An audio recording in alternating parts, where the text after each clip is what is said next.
want to talk, talk. I want to talk, my talk.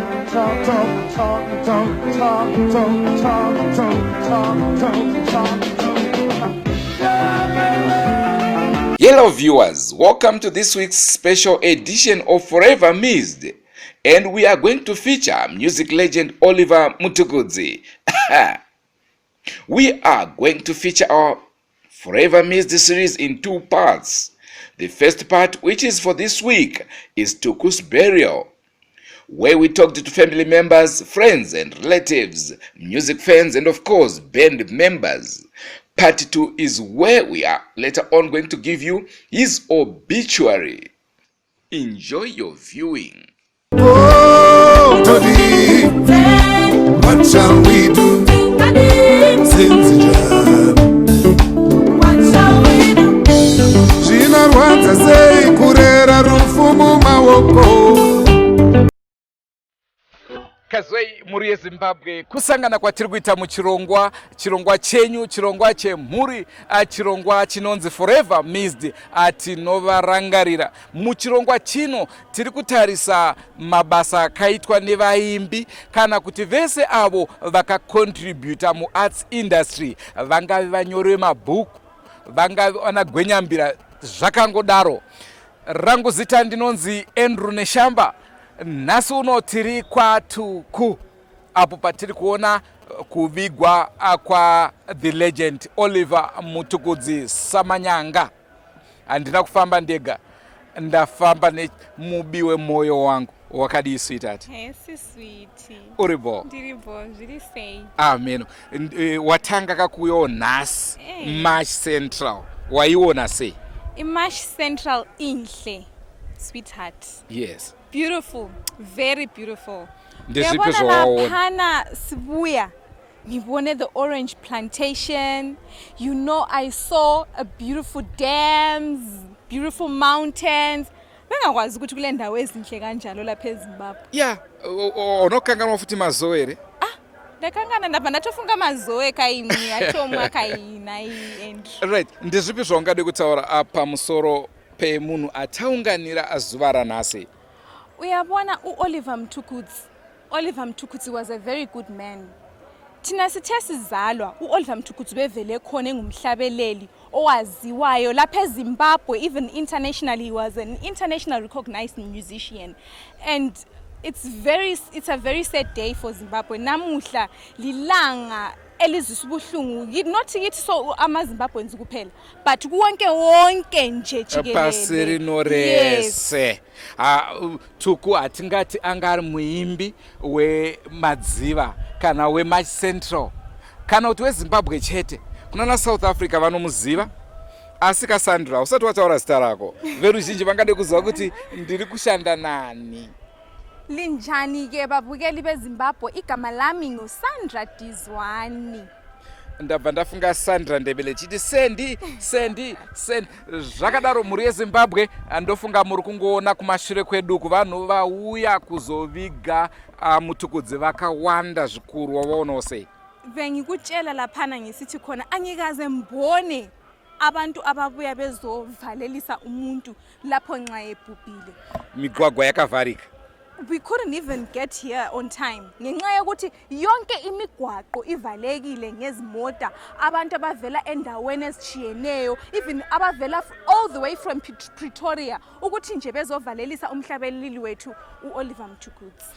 Tisati tatanga chirongwa, maybe Sandra tingade kuziva kuti iwewe mushakabvu waimuziva nenziyo dzipi dzaunoti ndosongo yandainyanyooda. Ini ndoda kayake kuti wagona. Ameno kuti kana imboka chitichi, but ndinongozva pekuti wagona.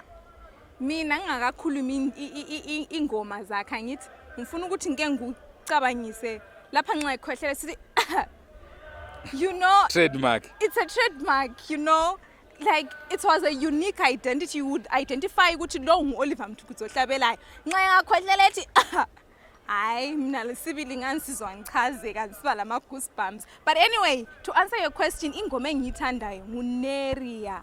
Uyabona Neria oh usaore moyo kaneria Maria newe, Maria newe, Cassandra. But before we bring you the burial of Tuku, let us take you back to Pakare Pai Arts. Rukundi madzongonyedze anouya tisingafungire mambo tisingafungire mambo ndimadzongonyedze chete baba rukundi madzongonyedze pane vakayananda rukundi nditomuzari mungu anogona aindinyaradza zvakanyanya ende ndiri pano because is my neighbor waso love unagatsika zvakanaka muraini.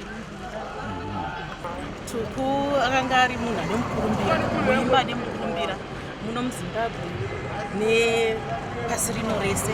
Aimba dzimbo dzaibatanidza mhuri, aimba dzimbo dzaikurudzira. He was a humble. Ini pane chimbo chandinofarira chekuti neria.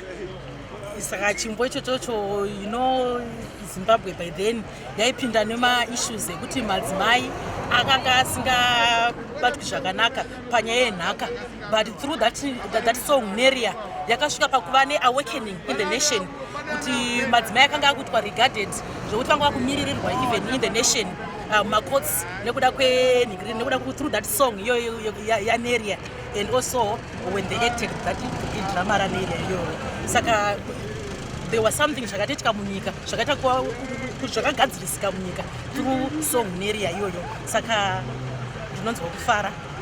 Berekedza mwana uyo, berekedza mwana uyo, zuva ravira kunze kwadoka. Berekedza mwana uyo, berekedza mwana uyo, zuva ravira kunze kwadoka. MTUKUDZI vaive munhu vakanaka, vaigarisana nevamwe zvakanaka, kuburikidza nevana vechidiki nevaimbi vachivasimudzira nesuwo vagari vemuno munotonga. Saka tinoti tarasikirwa singaiti. Nomuragarira nenziyo dzedu. Inini ndomurangarira ndingasonga kuti sei kumwari. Sei muchidai kakofereka. Kanobva kandifundidzowo baba vangu vakandisiya 2005 kuti sei mwari vakaita kuti ndirasikirwa nababa vangu. Okay, chimbotiimbira katidzi. Ndine mubvunzo sei, nhai mwari madai mandiudza kuti seiko. Ndaivaona nguva zhinji ende vaita zvinhu zvakanaka, vaisimudzira tese vana vechidiki tese taisimudzirwa zvakanaka. Tarasikirwa singeti ndikurwadziwa zvakanyanya sekuti vanga vari baba vedu vemuno munotonyi avaitisimudzira zvisingaiti, ndarwadziwa zvisingaiti. Munomurangarira nenziyo dzipi? Isonga yake kuti imi baba manyanya songa inondibata zvizhinji pane zvese zvinomwe zvinoitika, zvizhinji zvacho zvinenge zvichingoitika. Ndikangotanga kungofunga ndova ndaridza song iyoyo pamudhize kuti tichaita sei tarasi. Mama wenyu aimborohwa here nababa?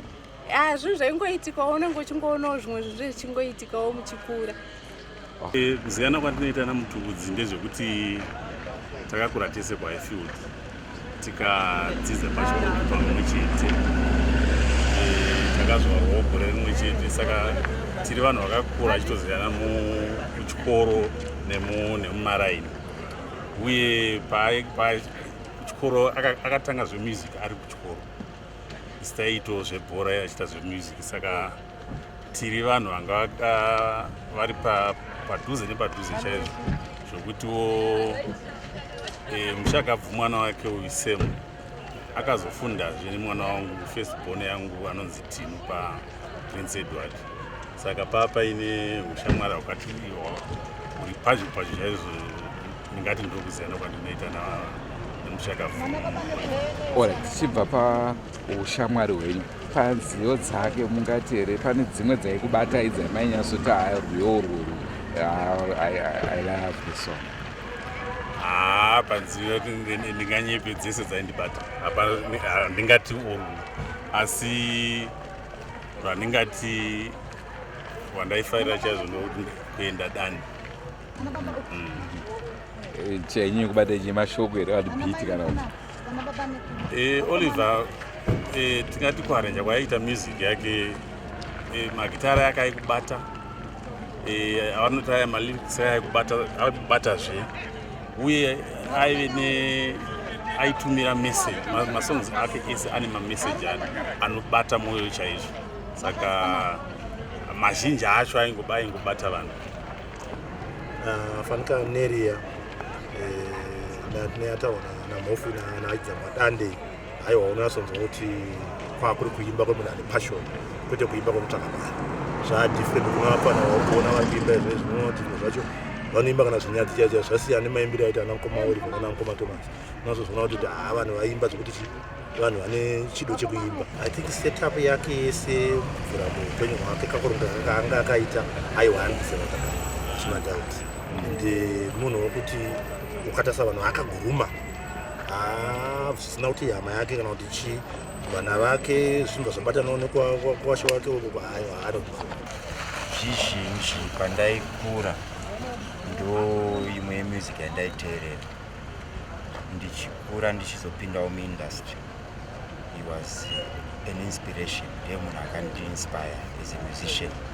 His first show yandakatanga kuona ndakati I would really like to be friends and to know this man because he's doing amazing stuff. And ndichitanga, this is one of my first place yandakauya. Vachitanga kuvaka pasati patombovakwa. Chibvunza ndichiti ndakunyatsoita sei richiri ground no ndo zvandoda kuita izvi tikatendera panapa. And it was amazing to see zvese falling into place and unveiling in front of everyone. Kuratidza kuti chido chimwe ainacho for musicians, younger musicians. Yes, you've seen his work with just about every musician. Ipapo tingade kuziva makamboshandawo here pane maworks amakamboita muri pamwe chete? Indirectly aripo maworks atakaita. And on this very album Bandukuita, we actually supposed to record a song. So today ndakatovatumira track yacho achiti avachamboitera woita sei hatina kuzokwanisa kuitika zvazvo but ndo urongo uripo.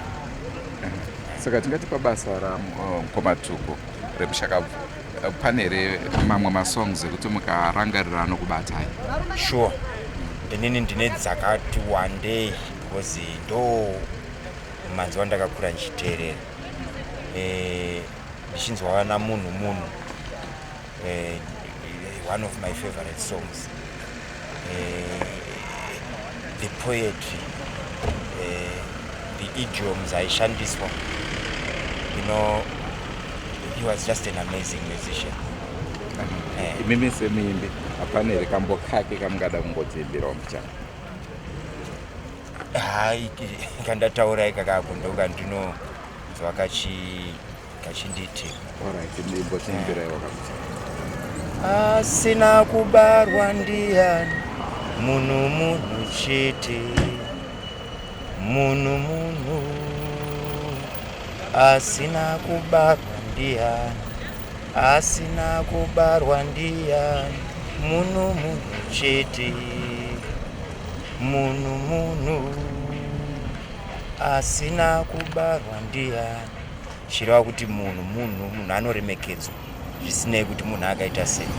Baba MTUKUDZI munhu anga akasununguka zvikuru sei kune chidiki takaoneka kunyange nekudzidza zvinhu zvakawanda kuburidza nerudo rwavo vairatidza zvikuru sei panhau yemusic iyoyi vakanga singasarura kuti ndinodzidzisa munhu akaita sei. Vaingotora chero kunyange nomwe munhu achidzidzisa zvakafanana kunyange neni ndakatombosvika pane imwe nguva yavakandidzidzisa zvokuti ndakutogona kuridza kunyange nechechi yangu Salvation Army. Saka munhu anga akasununguka zvikuru.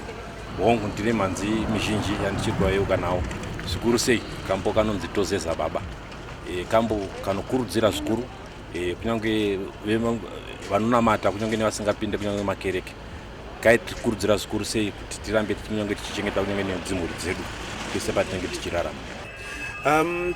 VaMTUKUDZI munhu anozikanwa nemunhu wese semuimbi nekuti takakura tichivaona muzvivhitivhiti pamaredhiyo dzine nzvimbo dzavo. Inini kuzonyatsovaziva vakauya pane zvakakosha chaizvo, vakauya kuLondon pane nzvimbo inonzi Barbican. Barbican Center iri muLondon. Taidzidza ikoko. Saka pavakauya ipapo vakaridza makazara vachena. Vachena vacho ndakazoona kuti ndeve kuno kuZimbabwe. Tikatoti varungu vanofarirawo nzvimbo dzana Mutukudzi. Ipapo panga paina vanhu mushakabvu afundo zvakama wekuMozambique. Vanhu vake vakauya iye anga haana kuda kupinda zvake. Ini ndainyora saka zvakatozondipawo mukana wokuita interview navafundo zvakama kuti vachitipa pfungwa dzavo dzekuAfrica dzekumozambique ukama zvainetsa zvanarinamu zvaizvi zvakatozobatsira nyika yeZimbabwe kuti nekuti ndainyorera magazine inonzi The New African. Takatoita interview yakakura chaizvo achiratidza kushandiswa kunoitwa vanhu ende takasangana panhau yaMutukudzi ipapo nekuti aifarira Mutukudzi. Can you imagine? So ndopandakaona kuti vaMutukudzi nzvimbo dzavo dzanga dzatekeshera nepasi rese. Takatozoziyana kubva ikoko vachiuya tinongoenda kumashow kuno ndadzoka ndakazoita munyai. Saka ndingati tiri kuwasha kunoku takaita munyai mwana wavo Sandra vanga vakarorwawo nasahwira wangu. Ndakanoita munyai tikaenda kumadziva uku tikanoomeserwa chaizvo naTuku achiti iwe uri shamwari yangu kaiwe mwana wangu shamwari yangu anga amboti nonoke mbija akati saka iwo mhando zvamaita nemwana wangu uri shamwari yangu. Ndikati aiwa shamwari indatorwisa kuti mukomana azorora. Saka zvinhu zvakati zvandinoziyana naTuku. Saka pano hatatoya toombera maoko patinoita tasvika ndozana sematauro ainokwenya vaMutukudzi kuti kunditi uya pano pfugamai kamukwasha muziye maoko. So he was that humble person. Hapana nzvimbo dzaiimba dzakawandisa. Ini ndinotova nekuti paFlash ndinotenga mumhanzi yavo ndotenga iri CD ndokumbira kuti ise paFlash. So I could either take Flash iyoyo handitenge kunodownload nekuti kutouraya maartist. Ndikatenga music kana yemushando ndokuti isa paFlash ndosiya kana disk racho ndakuridza paFlash kana ndotenga zvese kuitira kusumudzira maartist. Saka nzvimbo dzavo dzakawanda nekuti hakutoti ndichifamba wadzokorora dzakawandisa. Iko zvino zvandakanyitotera vabi yangu tofunga kuti manje mashamwari aTuku vauya vachakwanisa kubata kuvigwa kwemushakabvu vakawanda kubva is late vana Ivhoni Chaka vekukenya. Ende ndakatozvamisika ndiri mundege ndiri muKenyan Airways ndikutoteerera music pane Tuku channel Oliver Mutukudzi ari muEmirates pane Tuku channel. So semuZimbabwenzi zvinofadza kuti wakomanaka munhu abata nzvimbo dzake. Just like maZimbabwenzi fara kwatoita rumba hautombozive kuti vari kuti kudi, but it's the beat. yaTuku was universal. yaTuku was very attractive. yaTuku was touching. It cut across my generations. Yanga isingabhoye kungoti ukangoridza wotoirasa unoimbomira woidzokorora futi. So this is the impact that he had on everyone. Ende nguva yavakaimba kubva kuma70s uko ingwa yanga yakaoma because vaimba dzimbo dzehondo vakaita chibendi vaina Thomas Mapfumo. Saka vakasumudza yatoti pachirungu genre yemusic kuisvitsa pairi kwezvino zvekuti inongoramba bedzi ichikufarirwa nemunhu wese. Asi tingati vaikwanisa sei maonero enyu pakuti nyika dzakawanda dzinofarira mhanzi yavo but havanzwi shona? Chinonzi mhanzi inonzi beat. Kazhinji vinyango iyoyo shona pamwe hautomboziva kuti ndozobvunza kuti mazwi ari kutaura munhu iri ari kuti kudi. Beat yavo yenzi afro jazz haina kubvanjanyuka. Ine dzimwe dzekuti vanoimba dzechechi zvakubatana nevanhu vechechi. Music yacho yoita nevanhu vanoda zvinhu zviri soft zvine rudo mukati.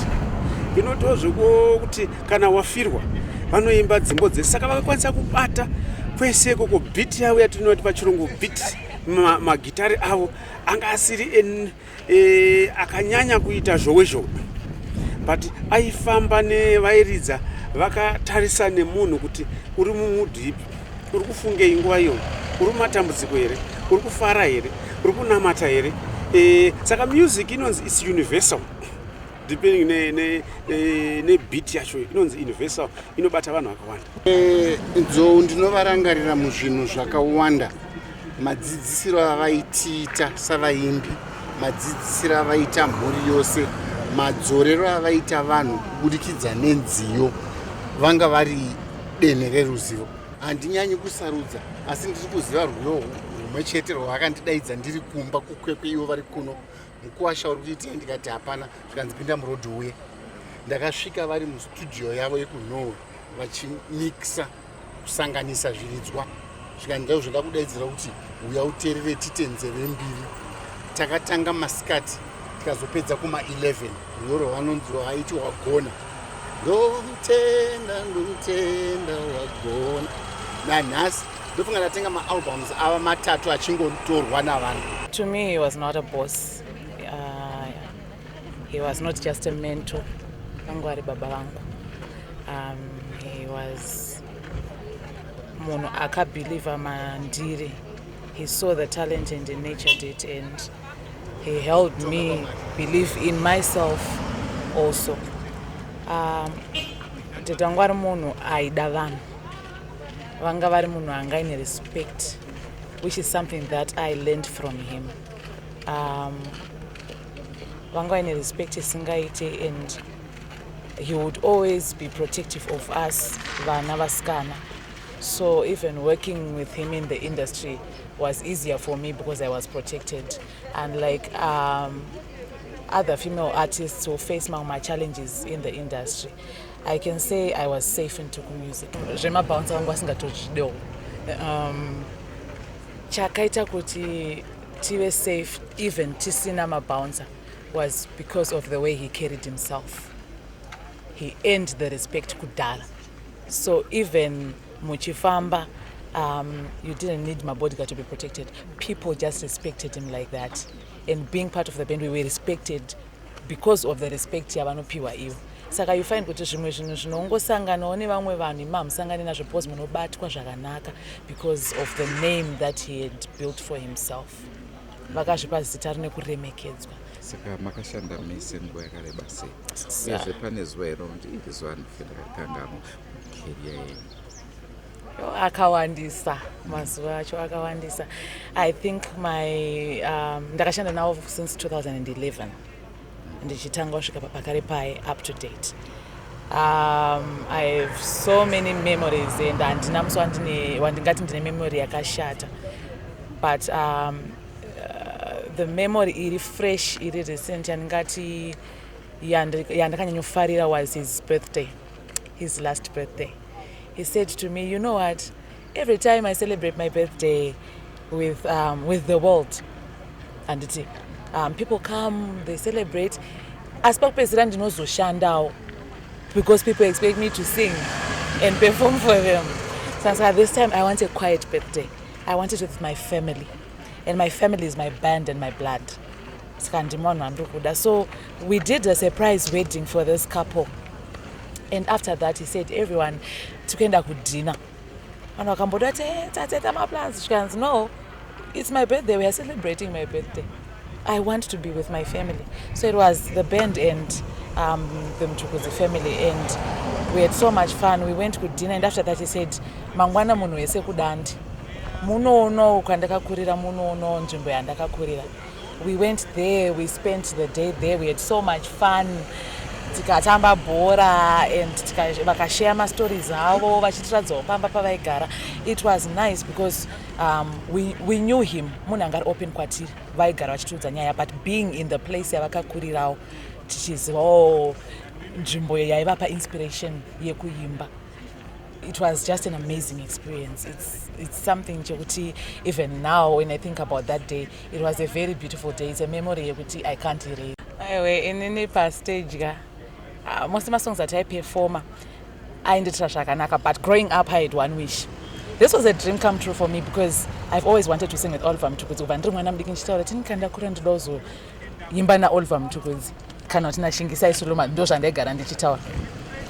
So I would hear the song Rurimi Kamwenj Kutanga Rudo. I loved that song. I loved the tambourine in it. I enjoyed playing the tambourine. For Batsira, he got me the tambourine. I had the nicest tambourine, I have to brag, because I got the best. So I would play the tambourine. But that's what it did. So, the last quarter of the year, and Patatanga performed that song. I always wished to play the song, but we've never played it on stage. And he made my wish come true. I would have been disappointed to play with him and not have played that song because it was a song and it was a song and I want to sing the song. Second, your song then I loved Shanda because it explained who we are.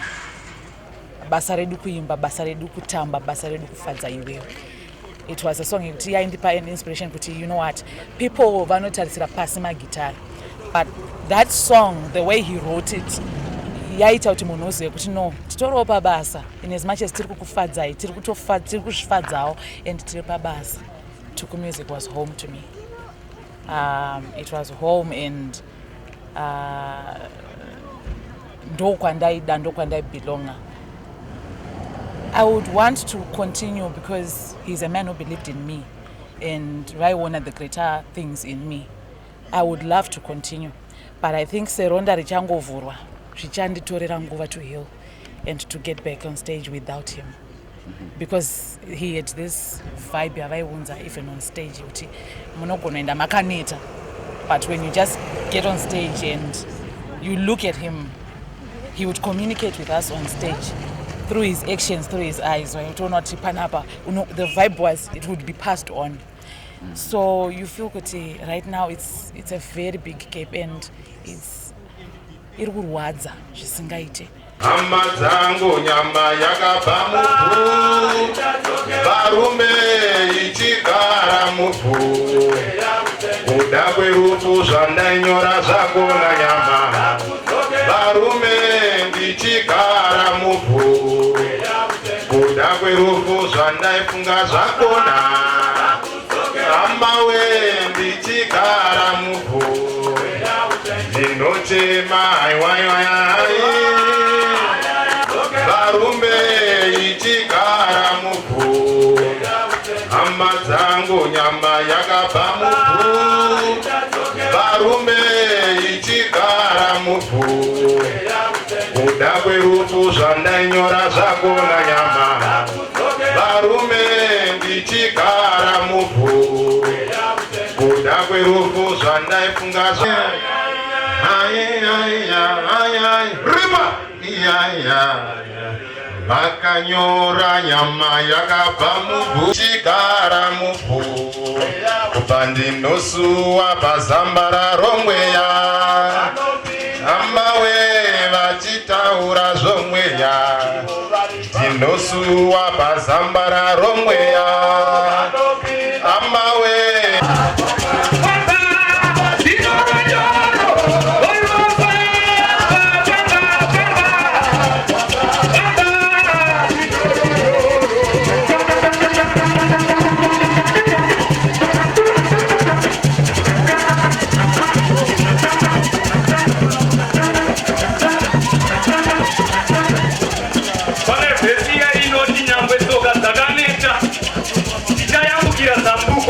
pane vanochikuru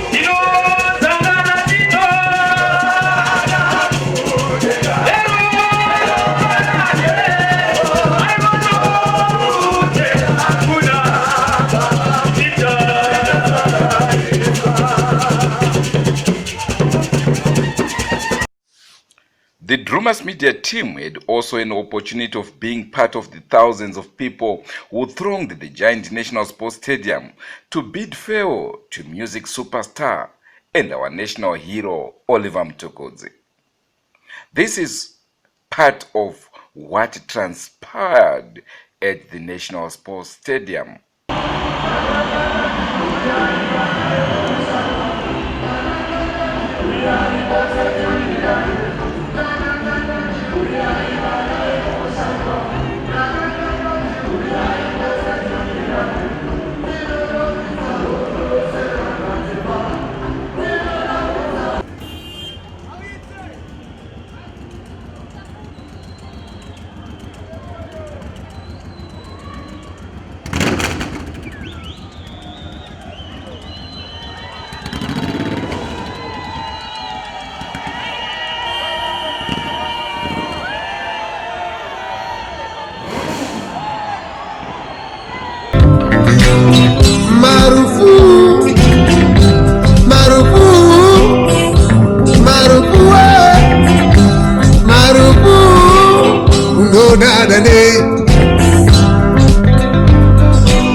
Just before we go to our dignitaries in the main tent, someone very close to Dr. Oliver MTUKUDZI is coming on stage. He has worked with this man from day one. You'll recognize this man because they used to dance together. He was his BV backing vocalist. Mukoma Biggie. Kati Mukoko. Biggie, okumana tukuva ngabona ka dance kaya unoziya. Ekayithinzi kumashuku kuva kuna Mukoma Biggie. Magadi muri eZimbabwe. Magadi ko muri eZimbabwe. Ndakamira pano on behalf of munhu wese akaridza naMukoma Tuku. Ndakamira maBlack Spirits ese munhu akapinda muchikwata chedu. Handina mashoko akawanda, nhoroondo yangu haidiki munoiziva, saka handingadi kurembesa munamato. On behalf of maBlack Spirits, ndakamira pano sapirika sama Mukoma Tuku kwandiri, kune vanhu vese vemunyika, kune vakomana vese nevasikana vakatsigira chikwata chemaBlack Spirits. Matisiya, matirwadzisa Mukoma. Muende zvakanaka, mufambe zvakanaka. Ndinovimba kuti mashoko amakatisiyira kwaona tichagara tinawo, tichafamba nawo. Basa kana richaenda mberi nemashoko enyu Mukoma. Tuve zvakanaka inomatisiyira vanhu vasingakwanisi.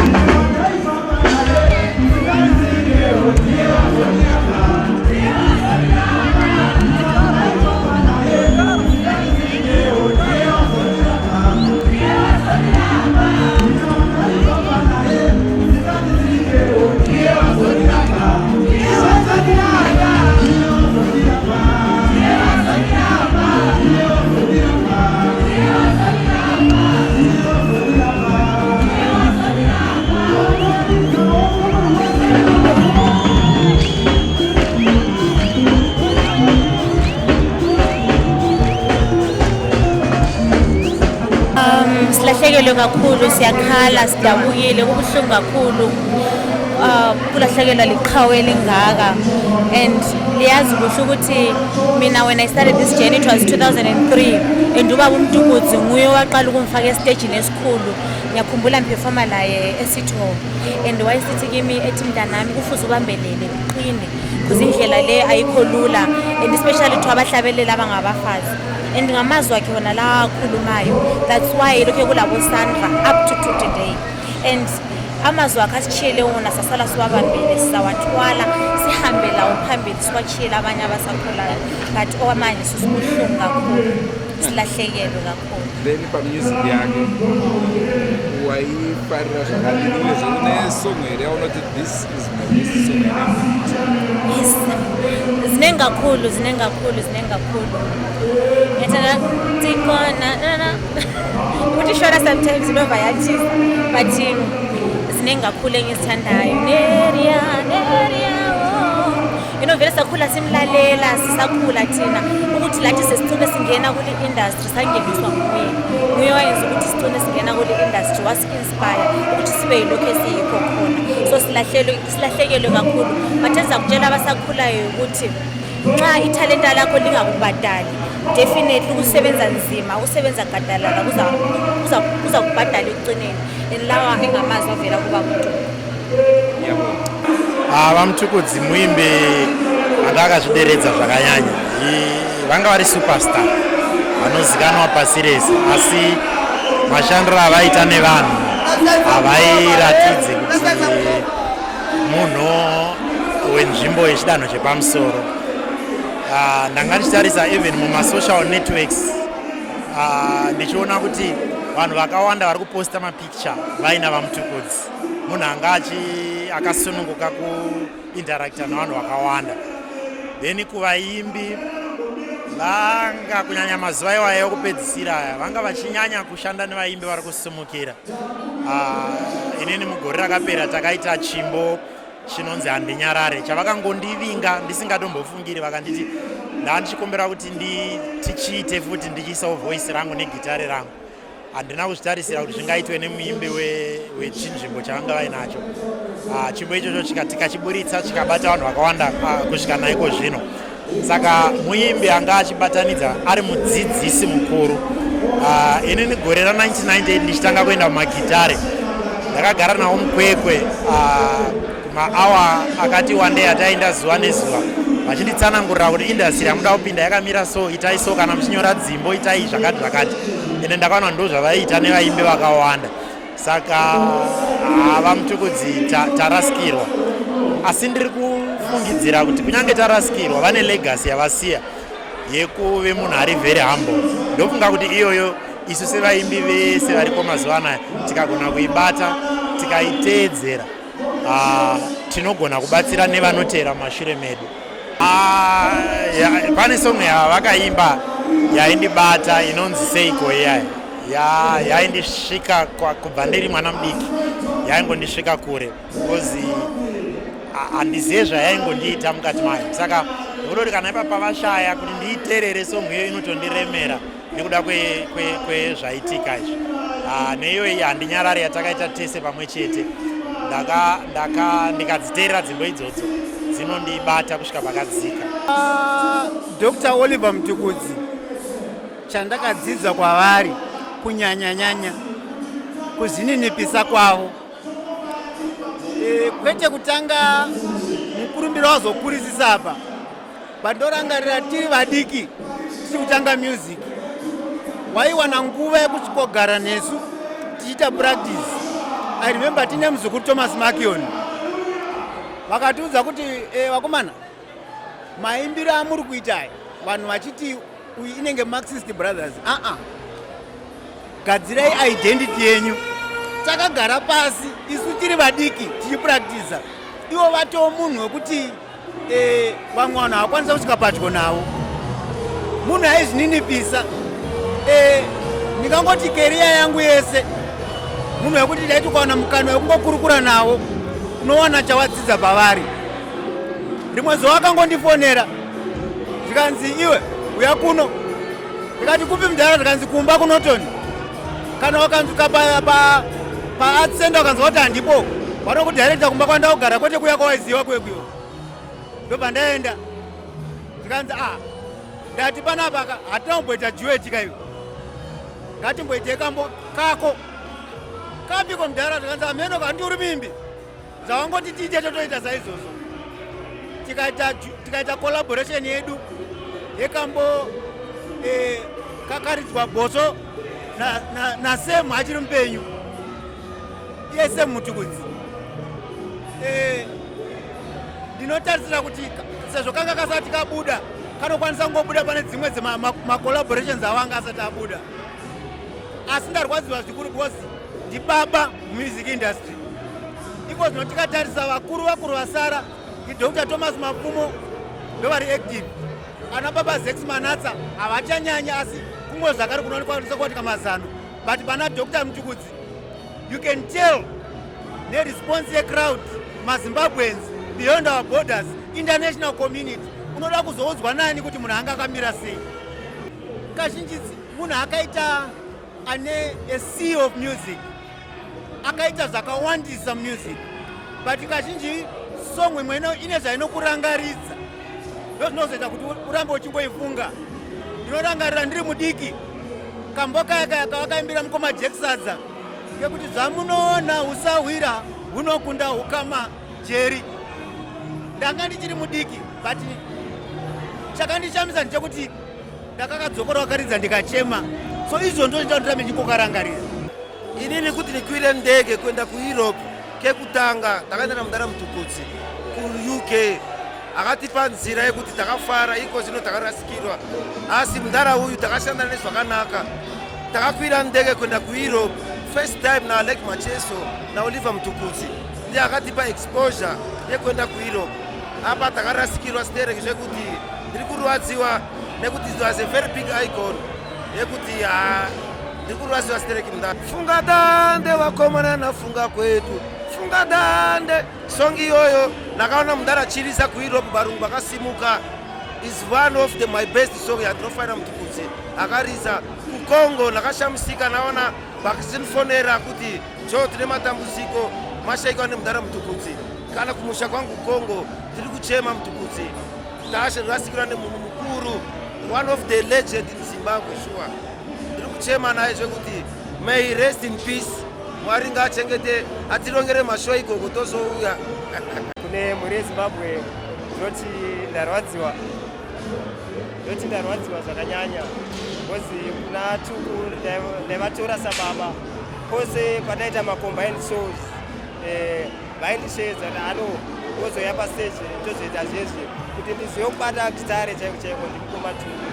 Saka ndoti tarasikirwa mhuri yeZimbabwe, zorai murugare. Batikana nekambo kanonzi tozeza baba, because nevhidhiyo yacho nemaactro avakaita nekushungurudzwa kunoitwa madzimai mudzimba zvaindinegirira, zvainyanya kundibata sere. Saka toti mudhara fambai zvakanaka, makatichengeta, makatidzidzisa basa, tisaramba chingenda mberi. Toziva tichateerapo, fambe zvakanaka, rest in eternal peace. Ini ndinonzi Tondera Injerere, ndichigara munzvimbo yeKambuzuma. Ndinotiwo Oliver Mutukudzi akatisira zvinhu zvakanaka zvokuti tione zvaakaita, basa raakabata kubva kune zvaaita zvokubatsira nherera, achiita maprograms eHIV nekukurudzira zvakawanda-wanda, uyezve atisira ronda hombe nekuti aikwanisa kuenda kune dzimwe nyika achipembedza zita reZimbabwe senyika yemadziteteguru edu. Aiziva zvekaucha, ende vana vadiki nevakuru vadzidza zvakawanda panyaya yekaucha, kunyanyanyanya pakaucha. Uyezve ndichito taita history muno muZimbabwe, tichitenda Comrade Emerson Mnangagwa, president wedu, nemakurukota ake, kuti hatisati tamboona kuti musician anoitwa national hero. Tinongozvitenda nekuti history yaitika muZimbabwe munomu yatishamisa.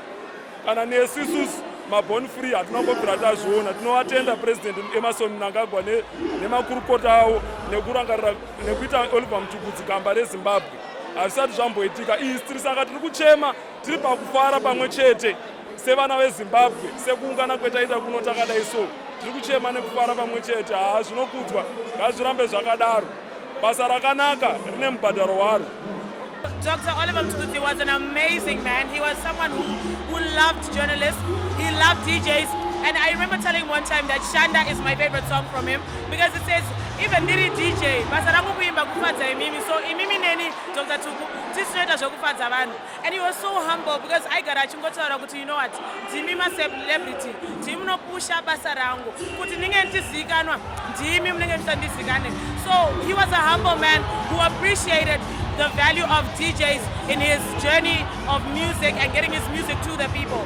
So he will be greatly missed. He was a humble man. I think almost every DJ, every radio personality, every television personality, every journalist has got a photo that they have taken with Dr. Oliver MTUKUDZI. So he's a humble man that we're going to miss, and we're really proud of him for all his work and pushing the Zimbabwean name, pushing the Zimbabwean flag out high. Internationally, they're all mourning with us, the late, great Dr. Oliver MTUKUDZI.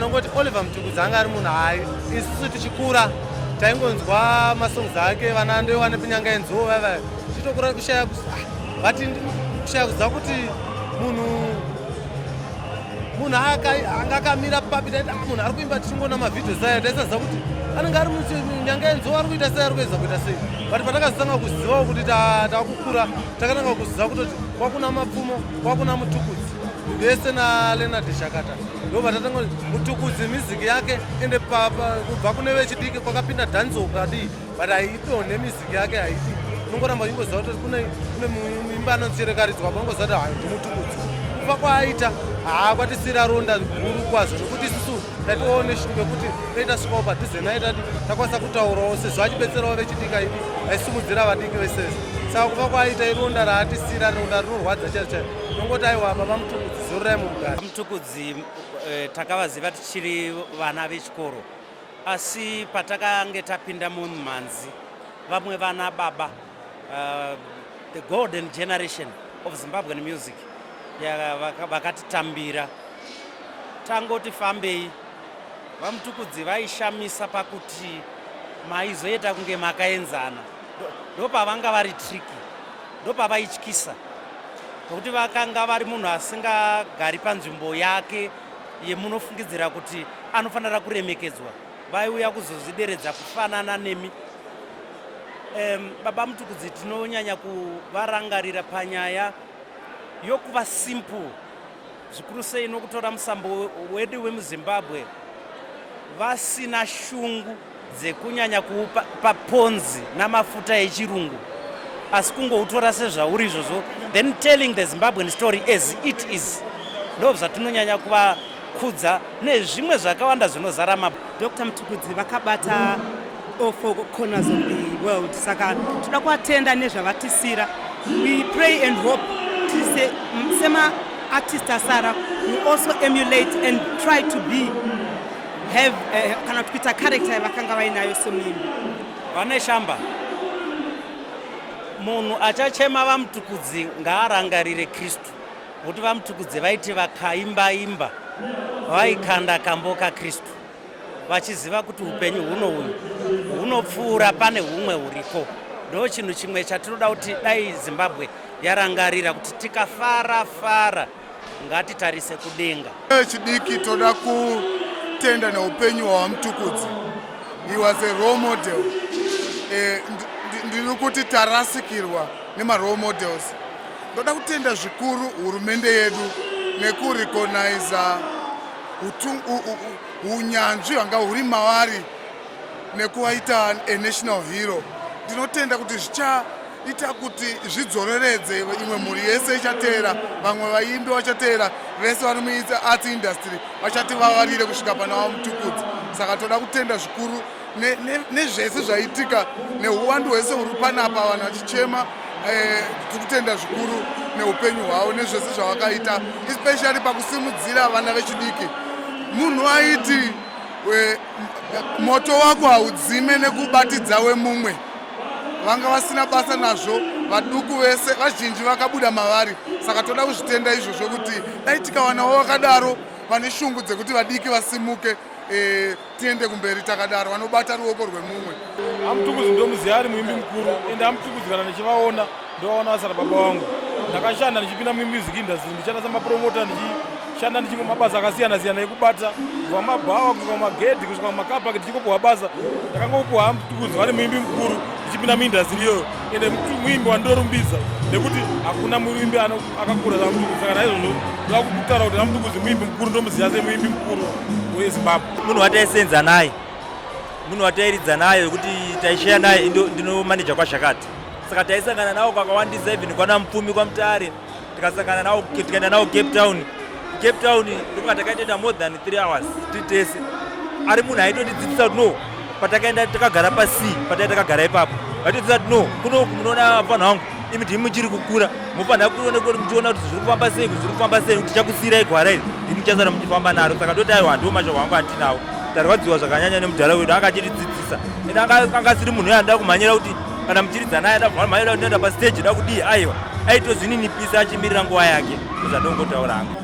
Munhu anga ari right especially kumamusicians ndiye munhu wataitoita mukuru paunamagidhara. Waiti ukaita problem waenda kwaari mudhara unobvunza kuti mudhara ndoita sei pakadai okubatsira. Like ini ndoridza lead kwazvakata taibvunza kuti mudhara toita sei music yedu yadzikira zvikanzi aiwa imi miitai zvamunoita izvozvo maita kana vanhu vakakufarirai kudhara vachakufarirai sezvavakakuitai kudhara. Saka mudhara nomutenda seri ende munhu aishandika nevanhu. Tikati mudhara toita shoko kwaMutare taenda tese, mudhara tadaidzwa Cape Town aiti auraiti kana mi makarongeka chete handei. Saka aiwa ndarwadziwa nekushayika kwaita mudhara stering. Ndonzi Anton Bizek. Vakufara nekushaya mudhara vazorora ndiri fani yavo kwemakore akati wandei. Nzou fambai murugare, Mwari vakuitirei zvakanaka. I just want to say Oliver MTUKUDZI was a great man. In fact, he is a great man. He was a national hero, a father and a mentor to all the artists in Zimbabwe. It's a great loss to the nation of Zimbabwe. He represented Zimbabwe internationally and he put Zimbabwe on the map. So I just have 3 words for him. Go well, Tuku. I like the one called Tapera, where he is advising all the men out there to leave the young women alone, not to rape, but to care for the nation. He's actually building Zimbabwe. He put out a word of advice to all of us. So to me, he's a father, he's a mentor, and I look up to him. So I'm greatly grieved today. Tapera! Tapera! Murume mukuru kudikitira pamandara. Tapera! Tapera wani. Mudhara Tuku anga ari munhu aitivaka kufembele kwaChimbeto. Tarwadziwa zisingaite nekufa kwaMudhara Tuku. So tinoti Mudhara MTUKUDZI, fambai zvakanaka samanyanga. Music yenyu tinayo zvamakatidzidzisa takachengeta. Tichangoramba tichisimudzirawo mumanzimo umo tichiti fambai zvakanaka Mudhara MTUKUDZI. Ndine kasong kangu kandikuda kungovaimbirawo. Usaore moyo nderia Mwari vanewe. Usaore moyo kaiwe nderia Mwari vanewe. Ndoti Mudhara Tuku kufamba zvakanaka samanyanga. Mwana wangu ndafara Tuku ndaimuona kuOdai Foods achitanga kuridza magitari ake, achitanga isu tichigara kuNational. Taingoenda tonogara pamba pacho pachine majurahoro paine heji achiridza nhamo dzandimomotera. Osana, osana, osana, osana kudenga ina ndide nhamo. Kusvika tazobva ipapo taenda kwamachipisa kwamushandira pamwe achinoridza akati sisi mamuchiteerera nhamba yana ndichitanga kuridza nhamo dzandimomotera.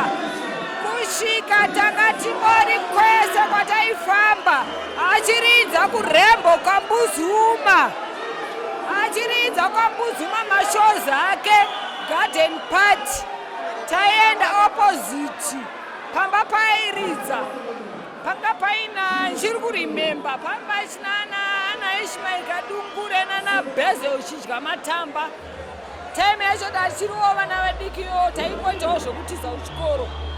but ndotizorora murugare Tuku aingoti akandoona sisi toita sei muri kutamba muri kukwiridzira show yangu tapinda mamushandira pamwe nechimori slim zvakadaro vachiimbana namudhara mukadota.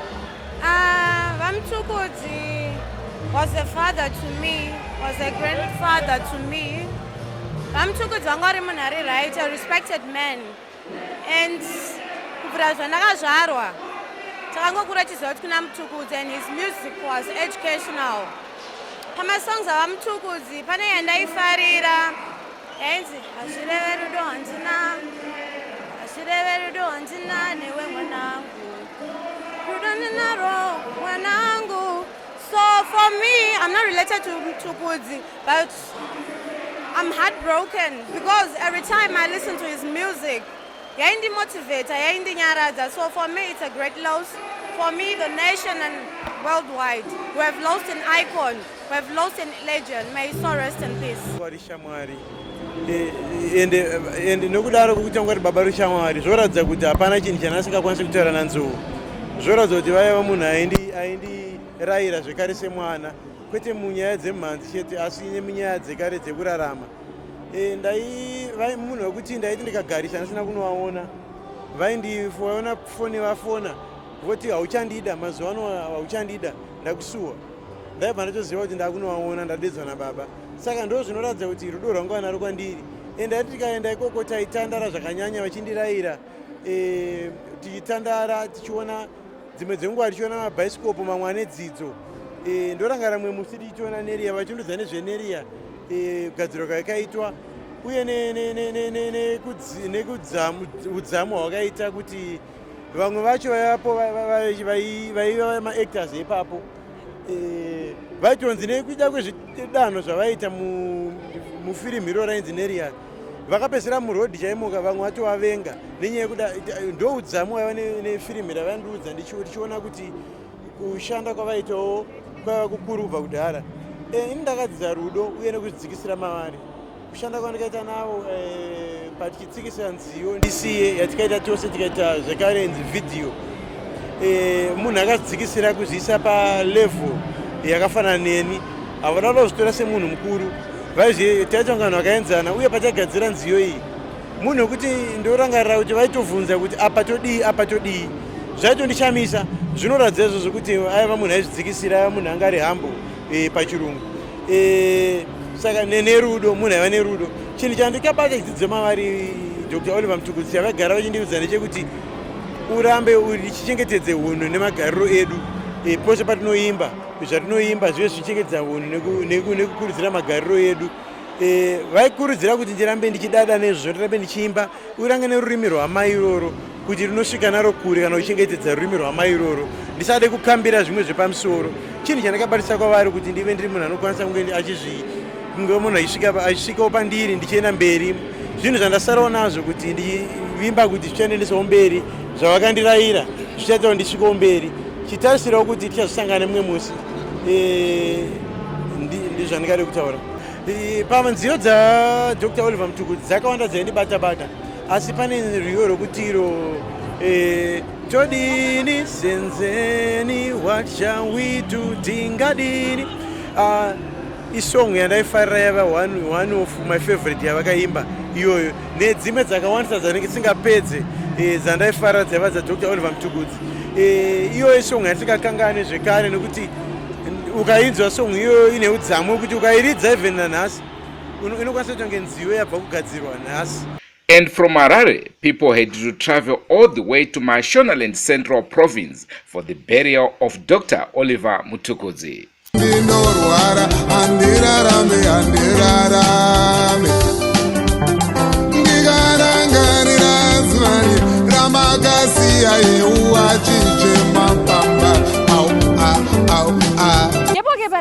Yebo ke labalaleli bethu beZimbabwe, thina lapha namhla siseMashonaland Central endaweni ekuthiwa kusemadziba, lapho ke umhlabeleli wethu uOliver MTUKUDZI azabekwa khona.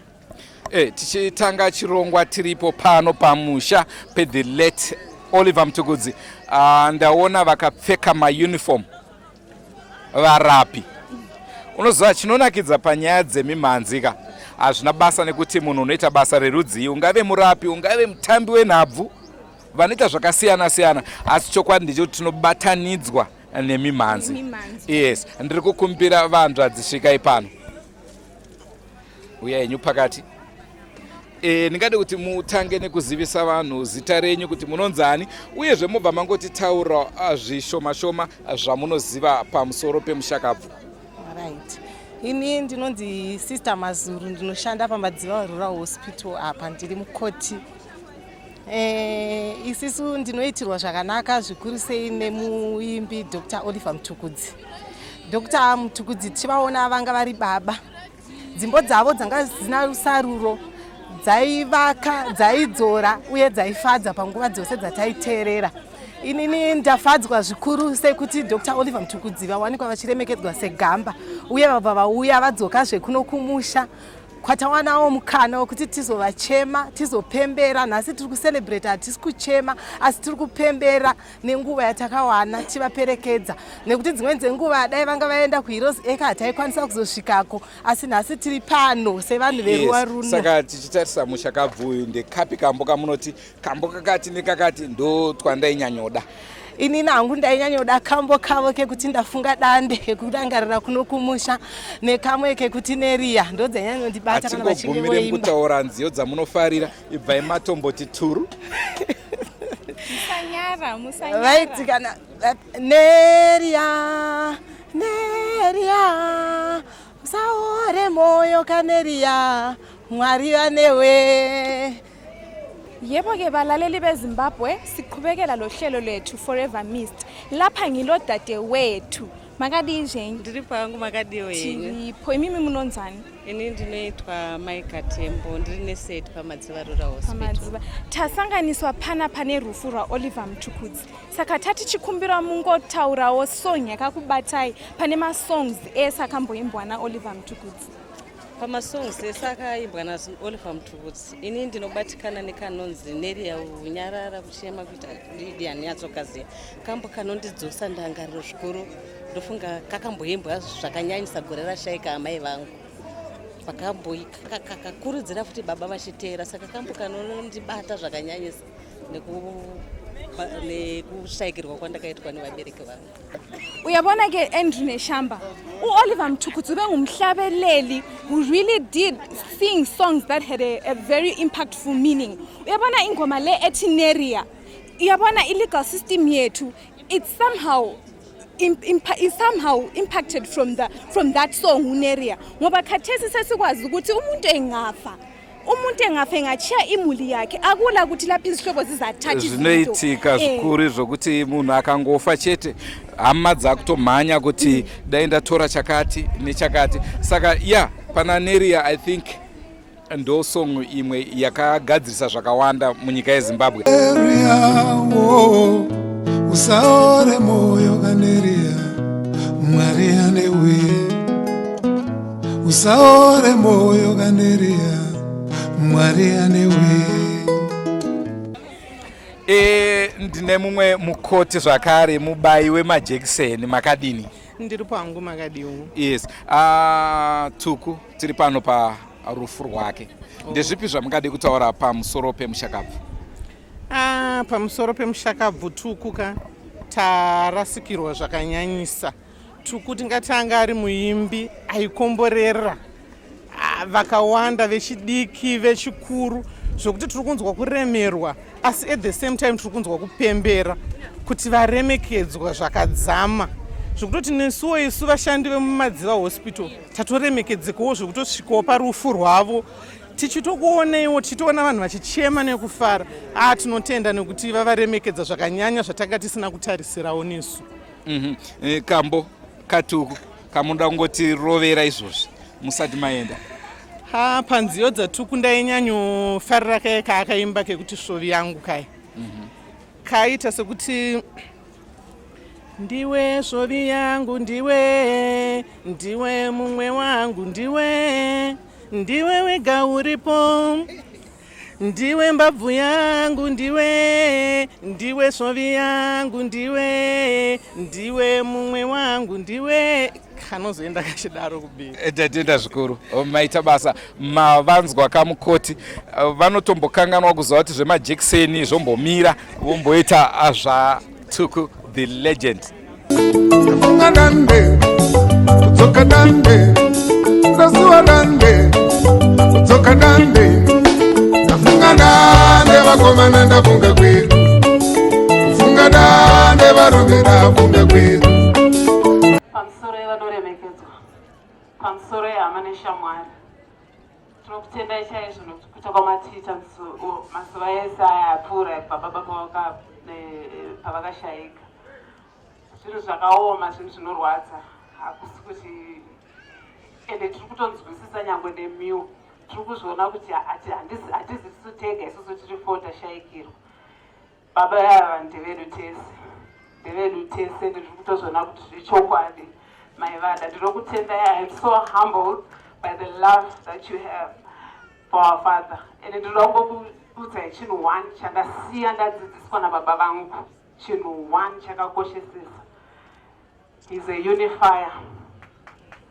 Tasiya tabatanidzwa zviri kundityisa inini wacho sevana. Saka ndinoda kungotenda. Daddy, I thank you so much. I thank you, Daddy. I love you. And I love you, my sisters. Tunongovatenda baba nokuti vati unifier even some people that I didn't even know vananda nemakore ndisati ndaona ndavaratidzwa panguva inoyi. Togoda kutenda naizvozvo. Ndichida kungo-acknowledge the presence of my mother nokuti baba vangu before vakamekeva nemumarriage zvinowanika, it's not a big issue. Mai vangu varipo pano, Melody Murapi. Asi takabatanidzwa zvakadaro. Ndinongoda kukutendai. Thank you so much.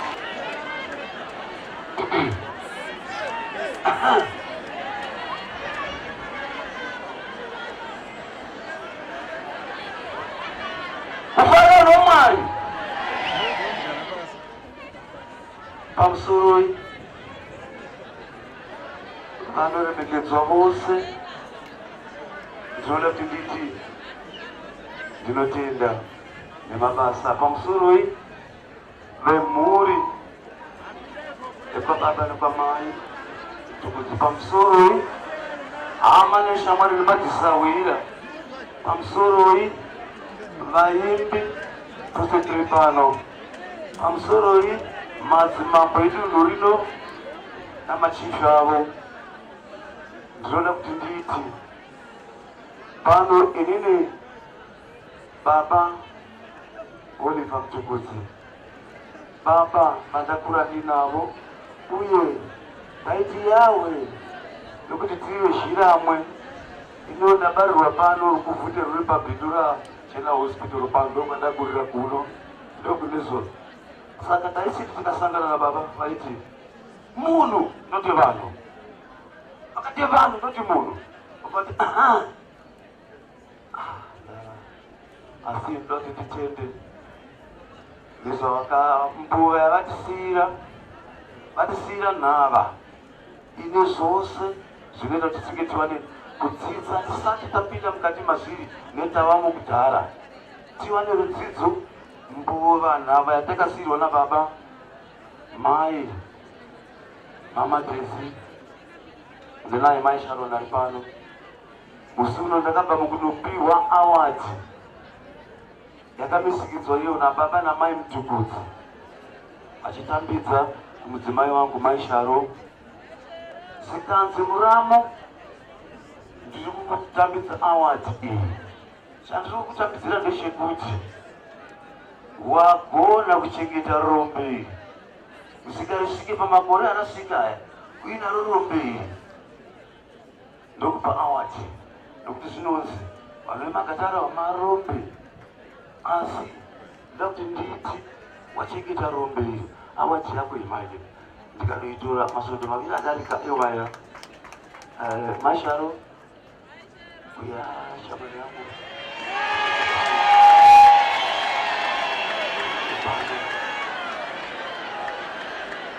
zvakadaro sezvizvi zuva iroro takataura tikaswera tiripo apakari pai paart center tikadya sadza nehove fish kunotonuku pakare pai accident achiti akasamanyanga kuno kunonzi amurimi magadheni emavheji mavheji enye efish nyama yezira pamusoro pehoye tiri kutovhara sikanzi izvoni chiwana munomuna ndiri kuda kuti titi gore rinori tigone kuburisa albamu redu tiri vaviri woita zvinziyo zvakundiita zvangu tozounganisa ekutanga tiite zvatinoita tichiita tikuburisa nevhidhiyo racho ndikati mukoma manditangira ndaizvitarisira ngadzichitsvaga nzvimbo yaungada kuti tinge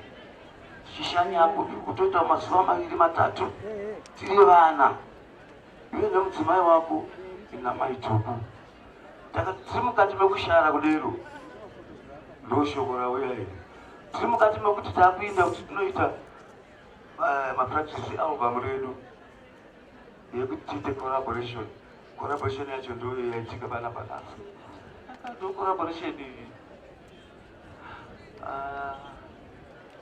ndabava kwasikuru zvinoti tibatei nokuti ndaiva titi baba namai waititi munongonasi ndaiona singakodzeri nokuti nziyo dzavo dzakandipa ndine imwe guyo rinonzi muri Mwari vane rudo muri Mwari vane rudo muri Mwari vane rudo tichasangana kudenga tungamira mwachewe tungamira mwachewe tungamira mwachewe tinosangana kudenga ikoko baba rwendo rwenyu rwakaita naro kupa ipapa iso nyama hatisiri tose mamumhepo makare kwamuri kuenda iko kutoti Mwari vakufambisei mune nzira dzakanaka ivava makupindirana navo isu hatichakwanisa asi toti kwamava matisiyira tiri panguva yakaomarara kwamava matisiyira nhaka matisiyira nhava ine zvidzidziso zvasunga misha kunesu vaimbi toti tarasikirwa zvikurusa nababa ndoadaiti vaviri madzibaba baba Mutukudzi ndoya baba Mukanya ndo ataiti zvibaba baba izvi asi baba vainda Oliver Mutukudzi munhu vanhu kwamaenda ikoko motibhukirawo manga mashows chizuva ridzavo kana ari magala ikoko tozotitavati ndimunenge magube ikoko tikatavatsva Mwari nditi kune kuvafambisa zvakanaka rudo rwavo tinotenda zvikuru. I have had calls from Geneva where we once in a while went to raise funds for Zim Health as Zim Health ambassadors. I've had calls from South Africa, from Ikwezi FM, calls from Botswana, and I think that the government did not make a mistake by having him as our national hero. And I think that a great Zimbabwe University did not make a mistake to award him with an honorary degree. And I feel that UNICEF did not make a mistake in having Tuku as the African region ambassador for UNICEF, together with Yvonne Shakashak. Ladies and gentlemen, this is just a mere poem, and I'm saying to Oliver, the champion of women's rights, the champion of children's rights, the champion of health for all. We feel robbed, we feel exposed without you. We feel powerless indeed without you, vulnerable without you. You shared the road we walked together with ease. You were at ease sharing the bread we broke together. Tuku, you are a champion, Baba. Words ring hollow as we say our final tearful goodbye to you, Tuku Babazala. You left a yawning void and your shoes are too big for anyone to fill. You walked your journey with honor, and for that we honor you, Tuku. You ran a memorable race. You thrived. You left your footmark. Nothing can erase solid footprints made by a committed walker. Thank you for your strength. Thank you for the memories. Thank you for being you. Mwari vanosvaka vanomunamata mumweya nemuzokwadi. Mwari vanosvaka vanomunamata nemweya nemuzokwadi. Mumweya nemuzokwadi. Nemuzokwadi mumweya nemuzokwadi. Mumweya nemuzokwadi. Nemuzokwadi mumweya nemuzokwadi. Mwari vanosvaka vanomunamata mumweya nemuzokwadi. Mwari vanosvaka vanomunamata mumweya nemuzokwadi. Mumweya, mumweya nemuzokwadi. Mumweya, ayo mumweya nemuzokwadi. Vai baba zodai manje.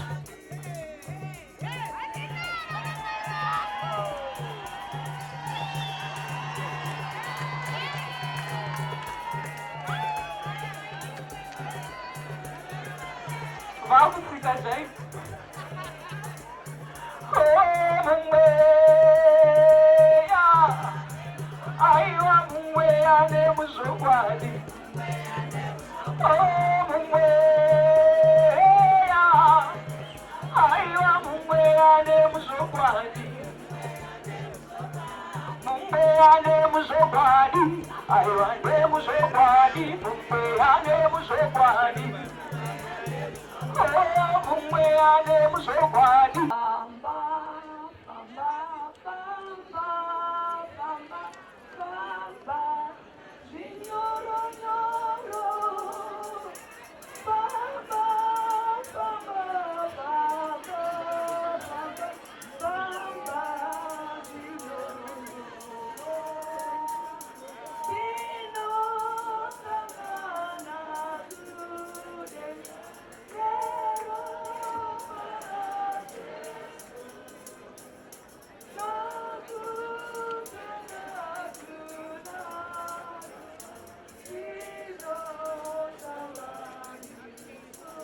Donzaiwaro kutaura kwacho dai kuri kwangu nyamuseya matemo angu maviri nemakano aya matatu kuzodigidirie hajikindere. Kuendera mberi kwatiri kuita nechirongwa chinonzi Forever Missed. Tinokurangarirai zuva ranhasi. Nhasi sekutaura kwataita tiri pachirongwa pamusha pavamutukudzi avo vakashayika. Ndine mumwe zvakare muimbi. Tingade kuziva kuti veruzhinji vangade kuti vazive kuti ndiwani uye zvakamboshanda zvakadiniwo the late legendary. Zita rangu ndoitwa Sam Dondo. Kuti nditange kuimba ndipinde music. Ndi baba Mutukudzi vakandi inspire nekundidzidzisa zvakawanda. Zvokuti kuva pano ndakamira, I'm still in shock. Asi ndagamuchira nezviripo sekutonga kwaMwari. Tingati tichiongorora nziyo dzemushakabvu, ndekapi kambo kaunoti akandofunga ndokandonyanya kuarangarira nako? Munoziva pane nziyo dzakawanda, ndingangodoma chero. Tangira pana ndoiwa nepinyanga yenzou, mashoko ese avaitipa. Vakazorova bvuma. Tingatodoma dzakawandisa. Ana ziwere ese amasongs andaingona. Pese ndaitidza pane chakawanda pane every song. Iwe semuimbi hapana kambohero kaungade kutiimbira pane nziyo the late? Tinogona kubatira vadiki ipapo. Right. Ziwere abawe aiwa ziwere vanhu vauya neuwandu iro ramabva mukuona ndiro bhazi redynamos FC zvichireva kuti Tuku haana kuchemwa nevaimbi chete vamaona vana macheso asi vanhu vese vauya maona vakomana vedynamos vari pano zvakare. Ndine vamwe zvakare vakuru vauyawo. Mungatitaure zita renyu uye zvokuti mabva kupi, ndezvipi zvamuda kutaura pamusoro pemushakabvu? Ndozi Kelvin Mishi ndabva kwachirumanzu. Taona zvakatiremera kuti titi vamwe vari kuchema tingoya tibatana nevamwe kuchema kwatiri kuita gamba redu sezvo aive munhu mukuru anoremekedzeka chaizvo ende tikutoshamsika tiri kuno kutoti ndo here zvichazoitika futi here pane vamwe vaimbi vasara kana kuti vachapiwa ruremekedzo rwakadai here semukuru uyu. Asi tingotiwo nekurarama tinotarisirawo vana baba chero vatokopawo kubvawo pane mukuru wavo kuti aiwa ndizvozvo vakufanira kurondawo matsimba sesongwe vakamboimba ndorimemba vakamboimba muronda tsimba vanofanira kurondawo futi matsimba ipapa ndokuronda kwachona matsimba kwavaitire ndongotiwo ndizvozvo. Indoitwa tapiwa mutambudzi ndobva kuchivhu kuchikomba district.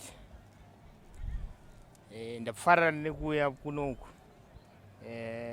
mukoma Tuku ihama yangu indiri samanyanga iye ndisamanyanga kuno ndo kwatakaberekerwa tikazofamba zvedu tichienda kuchivhuku zvinhu zvakanaka. Chinhu chandafambira kunoku I have come to celebrate a life well lived. Upenyu huraramwa wakamborarama upenyu hwehwa kuti hauna munhu anoti iwe anochipomerwa newe, ndo upenyu hwangachirarama murimo. Ndinongokumbirawo kuti maZimbabwenzi ari pano angokwanisa kurarama upenyu hwohwo, upenyu husina chipomerwa, ukuthi kana nebha wako anoti hana chaanotaura nezvako, anongorarama achifara kuti iwe uripo. Ndo zvinhu ndoite muramba mhurutete ndakananga kwamutenhesanwa zwere warumwa kakono kakadzi kakono kakadzi kakono kakadzi kakono kakadzi kakono kakadzi kakono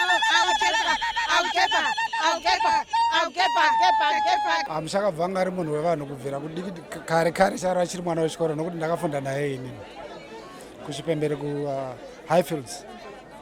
Ende akagara akadaro Oliver ino waingoona kuti munhu akapiwa chipo chake naMwari. Kopa nziyo dzake dzakawandisa chaizvo.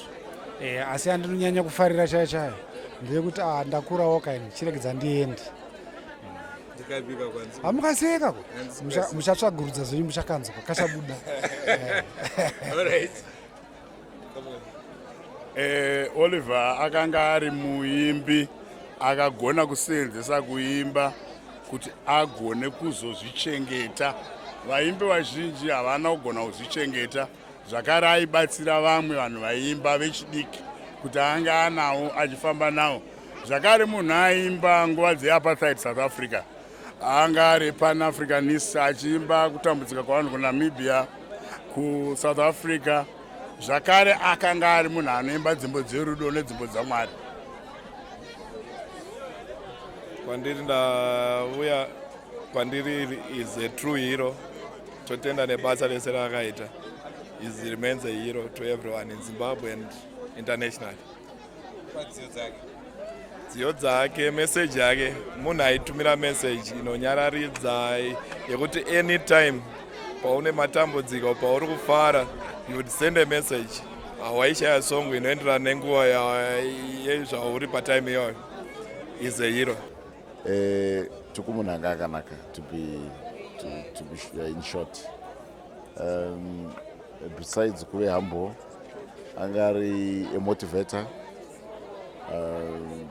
he was a lecturer, trainer to a whole lot of young artists, especially in the province, and sometimes from other provinces from around Zimbabwe. Pakare Pai, I'll tell you, it's something else. Pakudza vanhu vakawanda vatsingadomine mazita. Kuno aita zvaita kuvaka zvikoro, kurairidza kuno ane timu yebhora yandaimubatsira kuita pano, kudzidzisa music. Vanhu vaiso every Christmas vanhu vaiuya kunoungana panapa achikwenya gitari, achikwenya, achimaka, achivabatsira. It's a very sad loss kuenda kwaMtukudzi. Ndinonzi Cleopatra Ncube, the former Miss Tourism Zimbabwe personality, 2009. Ndiri kuZimbabwe Tourism Authority and under the events department. I used to work with Tuku a lot, and Tuku, his resemblance, inofanana na baba wangu, and pese pandaimona I would make a point to tell him that munofanana na baba wangu, and I would take a picture everywhere. We would host Tuku. I once went with him to Zambia with the manager, Sam Mataure, when there was Livingstone Cultural Festival.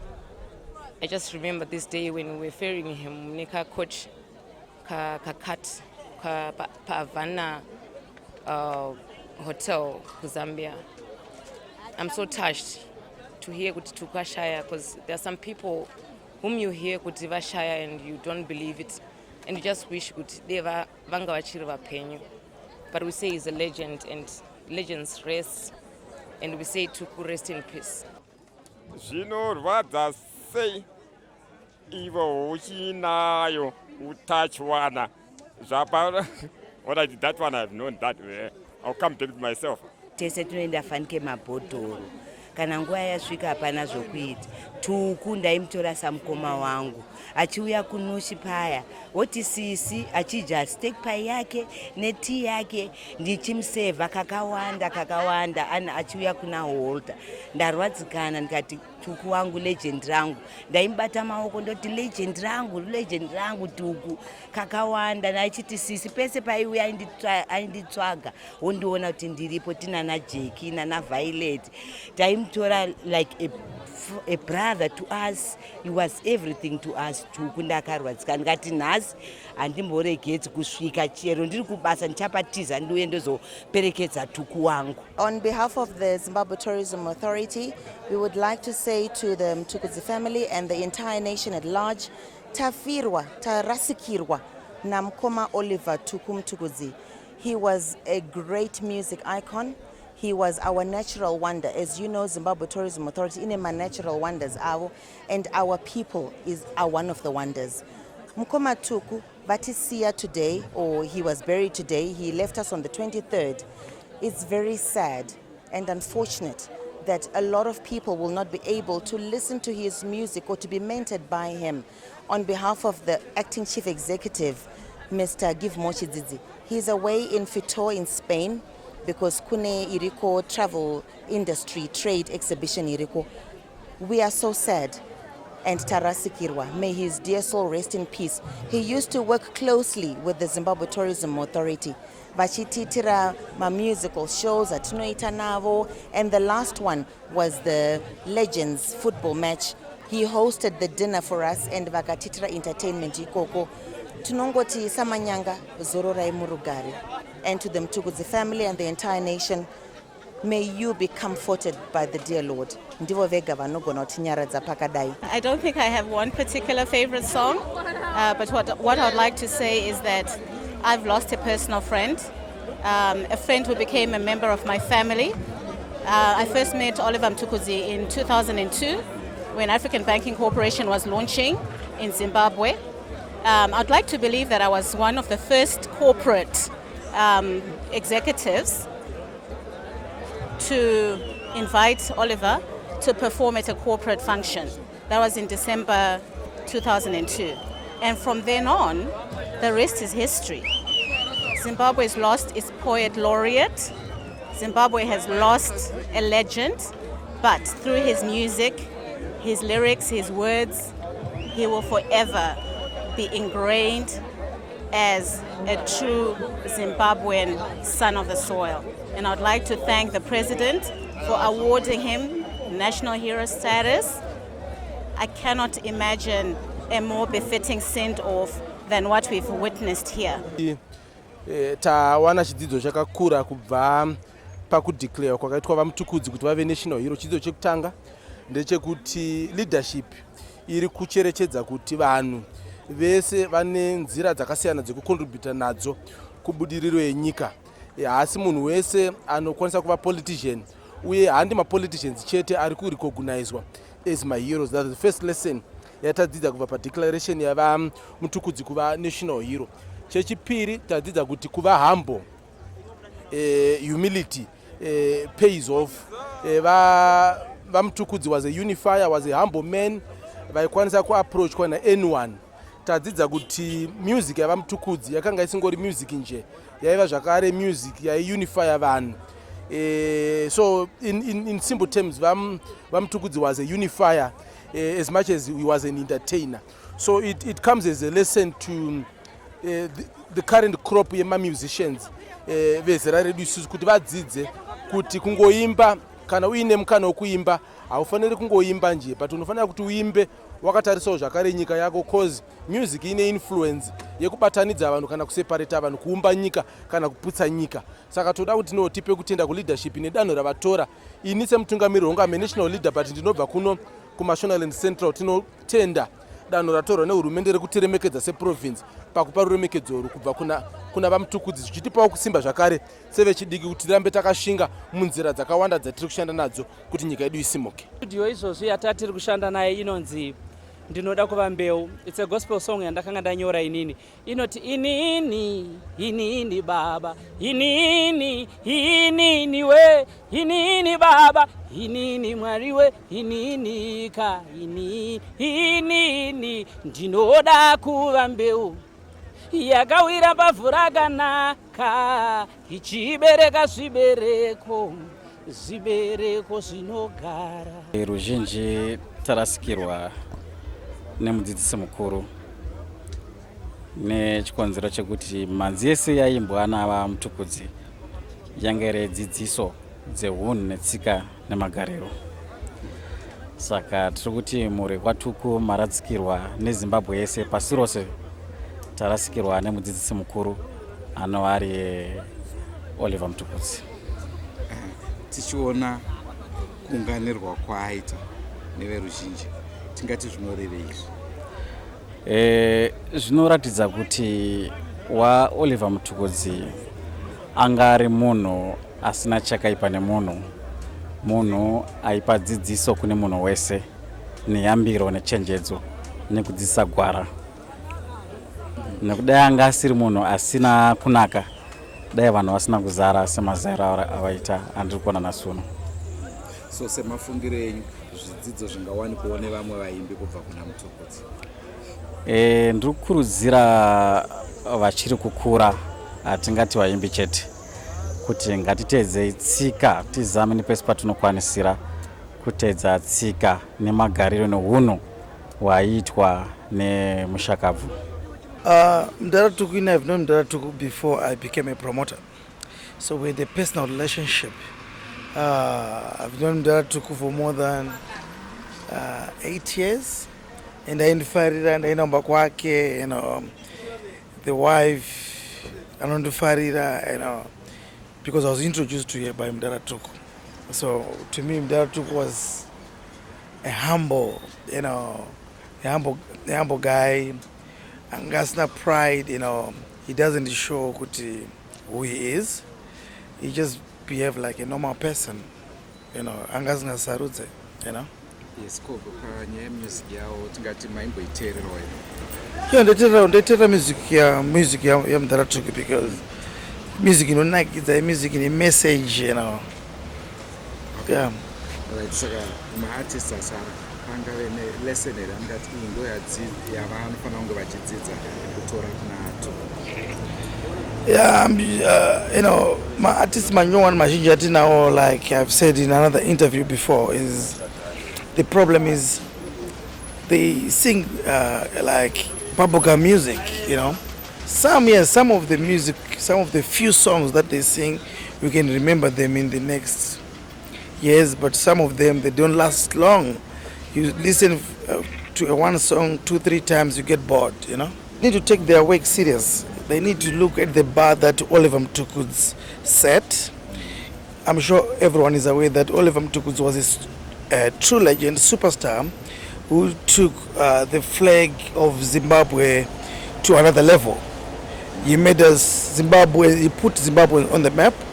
I'm sure we recognized across the world because of Oliver MTUKUDZI. But all these youngsters that are upcoming artists, their music is only recognized in Zimbabwe, maybe South Africa, you know, and maybe few countries where you can find Zimbabweans. Siyathemba babukeli bethu beZimbabwe ukuthi kulelo hlelo lwethu kade silale namuhla lifunde okuningi ngaleli qhawe lethu uOliver MTUKUDZI njalo lijabulile. Mina first wife kaAndrew ngithi sizobonana next time same show sithi kuOliver MTUKUDZI qhawe lethu hamba kuhle. Zvino zvinofadza zvikuru kana uchinzi ndiwe wepamoyo, ndiwe mbabvu yangu, ndiwe I'm the man. Mazvinzwa kakubva kuna Sandra hanzi zvotoonana svondo nouya tinovimba svondo rino manakidzwa zvikuru asi tisakanganwa kuti every week tinenge tichiuya pamascreen tichikuunzirai muimbi kana uyo akamboita mukurumbira muarts industry. Rangu zita ndinonzi Andrew Neshamba. Ngatisanganei mune zvimwe zvirongwa. It's bye for now.